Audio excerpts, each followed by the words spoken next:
Tell me, what does democracy look like? It can be hard to see sometimes that an idea, a voice, a vote can make a difference. Each of us has the power to turn a moment into a movement. This is what democracy looks like. It's the power to dream of new solutions, the power to look at the world and say, we can make it better. The power to challenge outdated beliefs and right current wrongs. It's music and marches and murals to memorialize and move us forward. The power to use our voices, our platforms, our passion. The power to organize and protest and demand change. The power to be unafraid. Tell me what democracy looks like. This is what democracy looks like.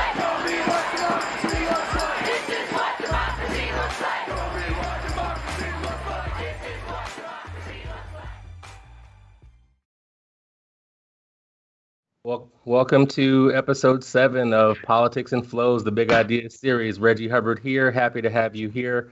Whether you see this live or online, good to have your time and attention in a time where, what is time anyway? So we're less than 50 days from the general election. And unlike most people, I don't mention that to induce an anxiety-laden response.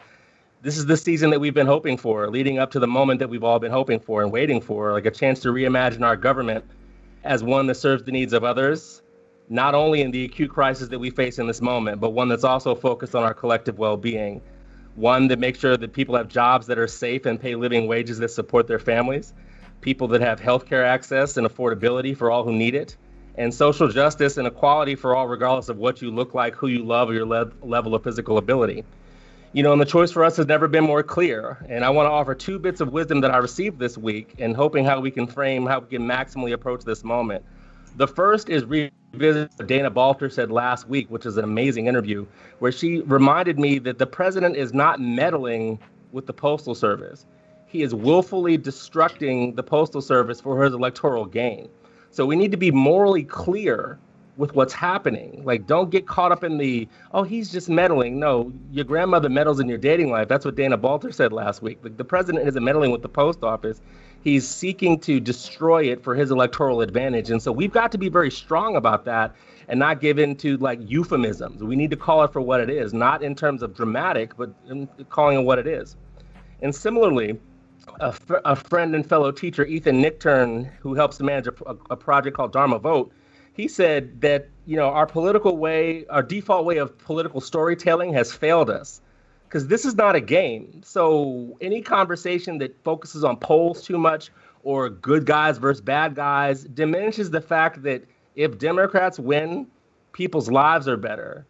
If Donald Trump wins, people's lives are worse. Like it's that morally clear. And, you know, a Biden-Harris victory in November means that attacks on certain communities by the government will cease. A Democratic House and Senate majority means that legislation that expands healthcare, voting rights, economic opportunity, and access to technology and increased quality of life will be there for all. There will be work to do still, but after 4 years of full-scale assaults on civil liberties, we can do better. It's time for us to take a stand with moral clarity, conviction, and end this cruel, tragic farce. So again, we're increasingly focused to move on, making sure you have up-to-date information on how you can not only make your voice heard, but be involved. And imagine this, if each Move On member, the millions of us, contacted 2 people to check on their registration, turn in their ballots, and get involved, we're that many million votes closer towards the goal that we all hope for, remaking our democracy more vibrant and more collective and healthy. So without further ado, let's bring us while we're here today.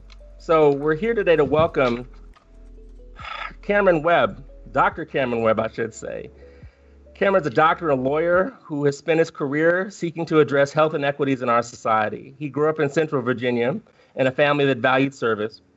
His parents were public school therapists and an HR manager at the DEA. They encourage all of their children to dream big and work hard, lessons that Cameron carries with him to this day. After graduating from UVA and getting his medical and law degrees, I'll say that again, his medical and law degrees, Cameron was selected for a White House fellowship, and he served in both the Obama and Trump administrations working on healthcare policy, prescription drug pricing, economic opportunity, education, and more. He's still a practicing physician. He's treating patients at UVA, and he also teaches students and serves as the Director of Health Policy and Equity at UVA School of Medicine. His wife, also a doctor, Dr. Cameron Webb, is an ER doctor. They reside in Albemarle County with their two children, Avery and Lennox. Cameron is running for Congress, and I won't say what they said to say. I'll have him say it in his own words. Welcome to Politics and Flows, Big Ideas, Dr. Cameron Webb from Virginia's 5th District. Thanks for having me, Reggie. It's great to be with you today.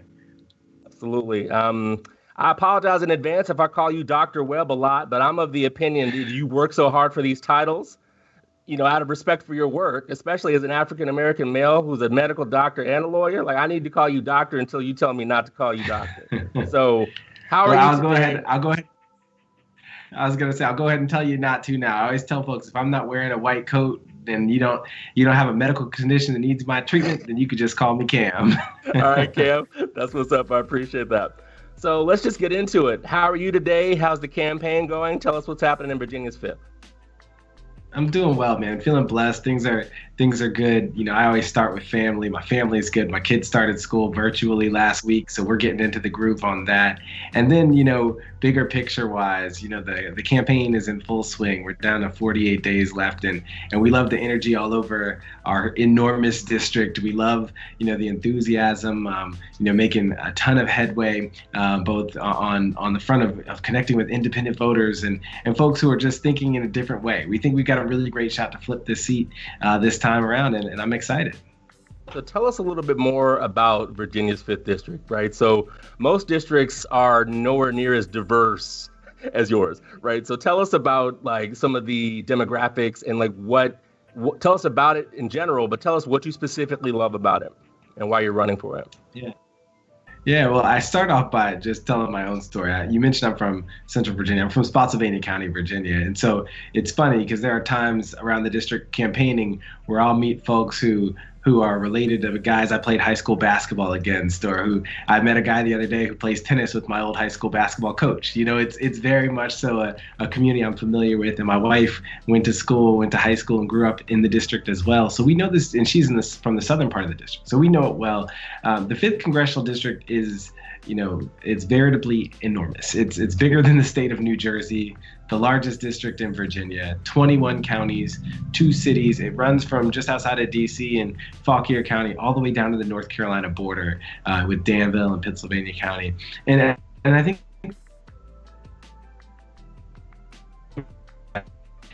it can describe that as a model. It really is truly diverse Black population. I think we see that this is one of those districts where we capture so many of the conversations that span the Commonwealth of Virginia, that span the United States. It's really a microcosm in a lot of ways. And that's one of the things I love about it. I love the fact that you have both the most liberal person and the most conservative person right here in the same district, and it forces that contest of ideas, which is what our politics should look like. So tell us why you've chosen to put yourself forward at this moment in history to represent Virginia's 5th District. Why you? Yeah. Well, I was gonna say alternately phrased, why are you crazy? I think what you're asking, I love service. That's why I got into medicine. I'm passionate about taking care of people. And for me, I wanted to be a doctor since I was 5 years old. When I got to college, I learned about the disparities in healthcare. The fact that, your race or your ethnicity has such an impact on what your health outcomes look like. I was in college right after we finished the human genome, and understood that there's more difference within races than between races, but yet our health outcomes are so dramatically different. And that always struck me as wrong, struck me as a social justice issue. That's what led me into the law. I said, how do we address justice issues? The law is a great tool. And so that's why I put those two together. And it's always been this interest in service and in justice. And then when I went to the White House, I really saw the different levers that you can pull from the federal perspective to help improve people's life outcomes. I always tell people that health doesn't happen in hospitals or clinics. It happens in the places where we're born, grow, live, learn, eat, play, and pray. And so because of that, health truly is in all policies. And after working in the federal government, when I came back to practice medicine, I was just seeing that a lot of times I'm taking care of patients, I'm not just seeing their medical conditions. I'm not just seeing diabetes or high blood pressure. I'm seeing food insecurity or housing instability or income inequality. And I just wanted to get upstream, stop, catching sick patients and instead start creating healthier communities. That's why I decided to run for Congress. And I think that that's been the message we've used throughout. And so since I've worked in two very different presidential administrations, I've had conversations with folks across the political spectrum. And I realized we have a lot more in common than we give ourselves credit for. And I just want to be a voice for that, for building unity, for moving forward together.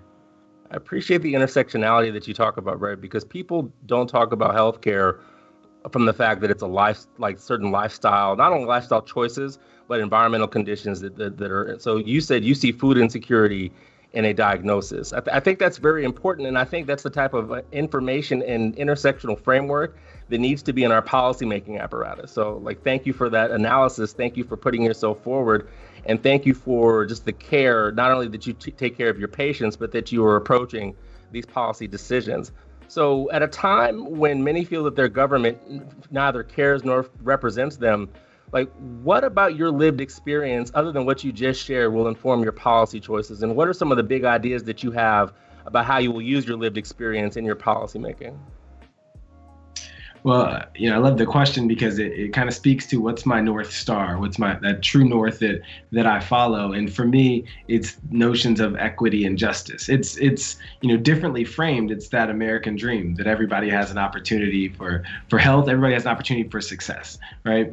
And there are so many things historically, if you look back 401 years historically, that have kept certain people in this nation from having opportunities for success, and that still today keep people from having opportunities for success. And we just need more and more voices who are willing to say, hey, there are some systemic and structural challenges that are driving, some of the differences that we're seeing in life outcomes. And we should give everybody a fair shake in this society. To be the nation that lives up to its creed, we should give everybody a truly fair shot. And what is that going to look like? And I think it looks like acknowledging power and privilege and the way that impacts our society, but also just the structural design of communities and how that impacts our society and the opportunities folks have. And so that's what I'm passionate about. It's been kind of interesting because I told you I treat diabetes for a living. That's what I've been doing with my day job for years. And I think that when I got into this political space, whenever we started talking about a range of policy issues, I didn't always have the answer immediately, especially as I was getting into this. And what I would tell folks is, well, I just need to find what's equitable and what's just. What's the path that's actually fair for people? And that's what I support. And then I would do the homework. And I always joke, I went to the 24th grade, so I know how to do my homework. And when I was learning about these different issues, I always wrapped it around this notion of what's equitable, what's fair, what's just, because that's what I'm pressing toward. And sometimes that looks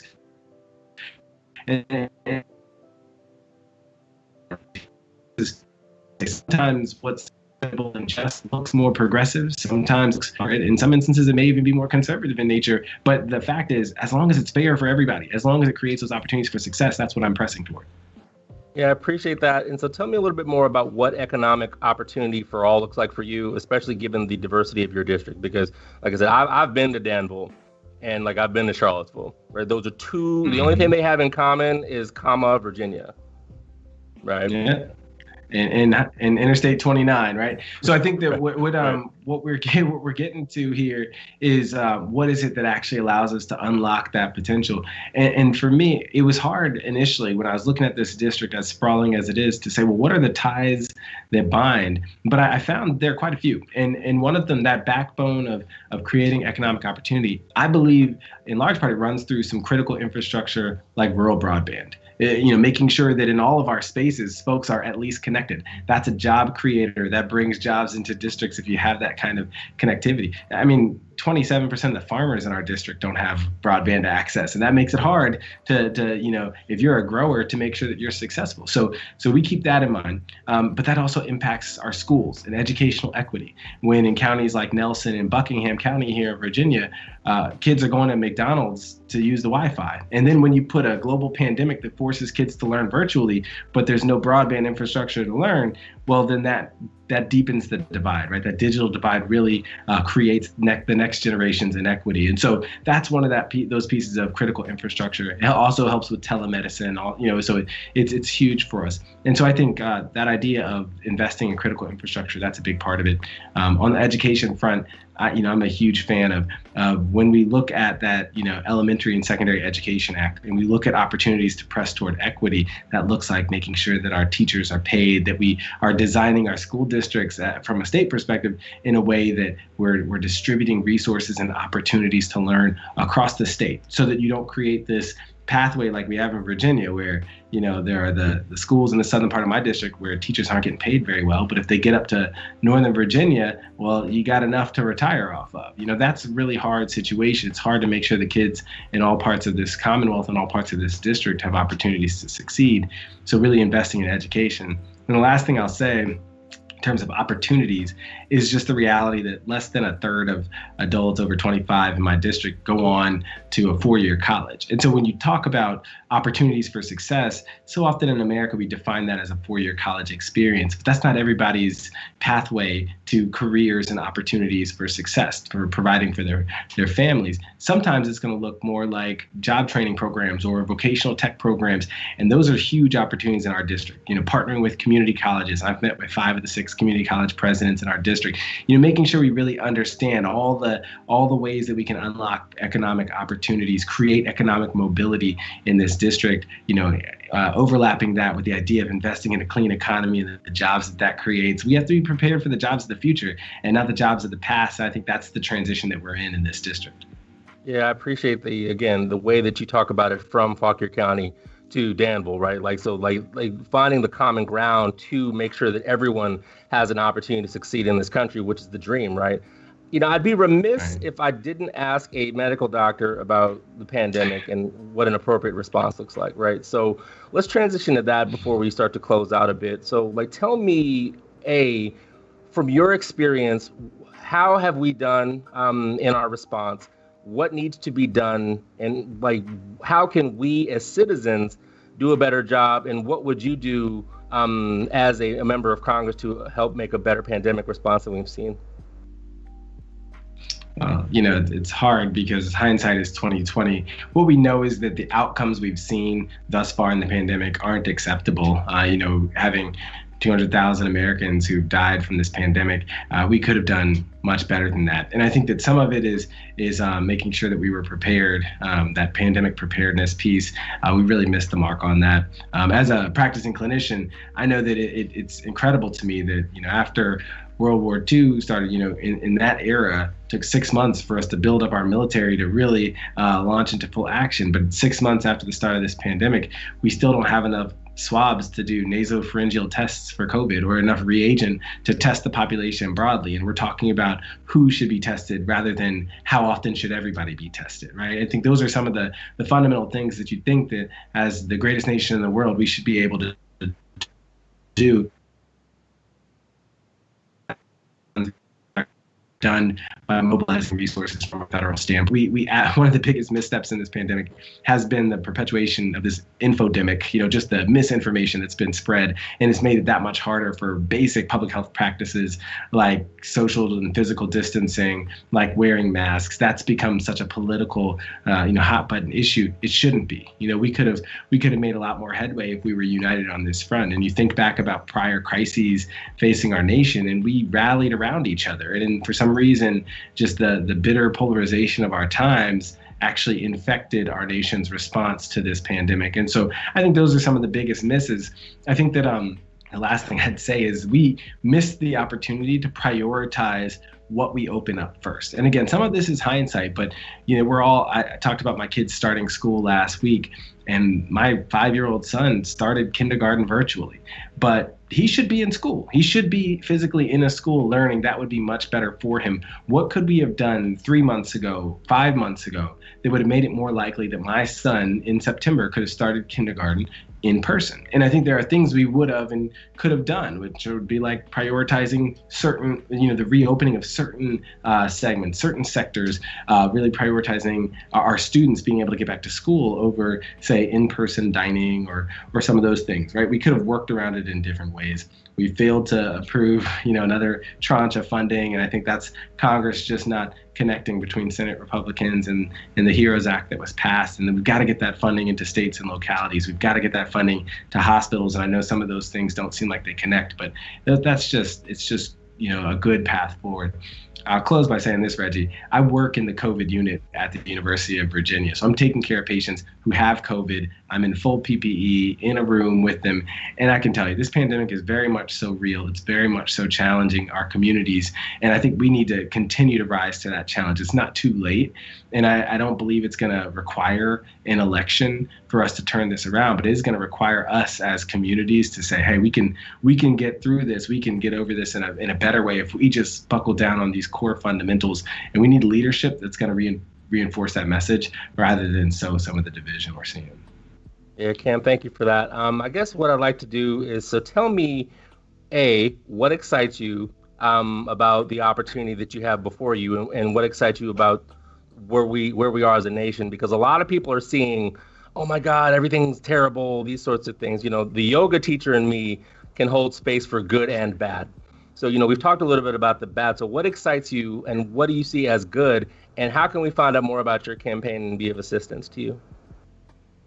Yeah, the thing that excites me the most is that in my lifetime, I'm 37 years old. I've never heard conversations about equity like this. And when I speak to mentors of mine who are 2-3 decades older than me, they say, I've never heard conversations about equity like we're having right now. So we have an absolutely unprecedented moment in American history to turn in and decide how we want to move forward in supporting folks of all backgrounds. And I love the potentiality that comes with that moment. I love the fact that we can step in and we can design that next iteration of our nation in a way that's inclusive and that gives everyone opportunity. So I love the opportunity we've got.